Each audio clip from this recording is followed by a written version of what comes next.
En 2016, la SAFER est informée de la vente par une indivision d'une propriété agricole située sur la commune de Noyaret, aux portes de l'agglomération grenobloise.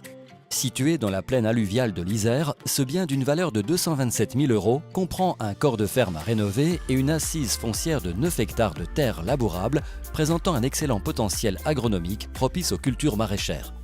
Craignant que leurs biens se retrouvent vite dégradés ou squattés et perdent ainsi de la valeur, les propriétaires ont décidé de vendre le plus rapidement possible la ferme en l'état. Malgré cette contrainte, la SAFER et la métropole grenobloise ont décidé de saisir cette opportunité et ainsi préserver le site en terre agricole. Cette condition de vente rapide, c'était une condition sine qua non de l'intervention de la SAFER et de la collectivité au dossier, puisque l'autre option qu'ils avaient, c'était de séparer les bâtiments des terrains agricoles, de vendre les bâtiments sur le marché immobilier du secteur et finalement de faire disparaître une opportunité d'installation sur un territoire où ces opportunités sont déjà très rares. La métropole grenobloise a mis en place une politique forte en matière de préservation de l'agriculture biologique de proximité. Elle aide à l'installation de fermes agricoles bio, comme par exemple ici, avec sa toute première ferme intercommunale des Maquis sur la colline du Murier et qui produit du lait de chèvre.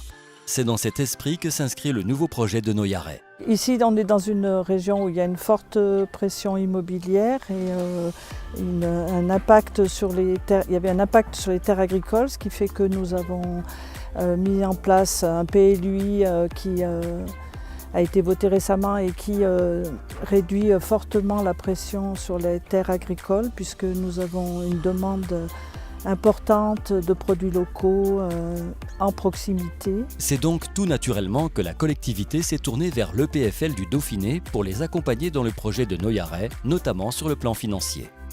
Notre rôle, c'était de sécuriser la transaction. Les propriétaires avaient une urgence à vendre. La SAFER n'avait pas encore fait son travail de recherche ou de sélection d'un candidat. Donc nous on était là pour intervenir. Si on devait acheter dans le délai très court, le PFL était présent. On avait organisé la procédure avec notre conseil d'administration et donc on était prêt à délibérer pour pouvoir acheter le foncier dès que les propriétaires étaient vendeurs. On n'a pas eu la nécessité de le faire puisque la SAFER a trouvé son candidat assez rapidement. Et on a eu la chance assez exceptionnelle d'avoir une jeune agricultrice avec l'appui de son père qui a pu se positionner, qui a pu finalement dans le délai qui était très contraint valider un projet de candidature, le financement de l'opération et de fait on a pu respecter le délai de 2 mois sans avoir besoin de mobiliser du portage. Et donc le PFL a plus été là comme étant une sécurité pour la SAFER et Grenoble-Alpes Métropole dans ce projet d'installation d'une jeune agricultrice qui va faire du maraîchage sur ce site. Une installation qui sera définitive en 2020 et qui répond parfaitement aux objectifs de la métropole en matière de politique agricole. Mais si de tels projets peuvent être mis en place, c'est grâce aux outils fonciers spécifiques que sont la SAFER et le PFL et dont dispose la collectivité. Enfin, rien ne serait possible sans la SAFER et le PFL. La métropole seule ne peut rien. Moi, j'ai l'habitude de dire que nous sommes une équipe. Voilà. Il y a celui qui alerte, il y a celui qui aide au financement et nous qui finalisons avec la mise en place d'agriculteurs ou de maraîchers.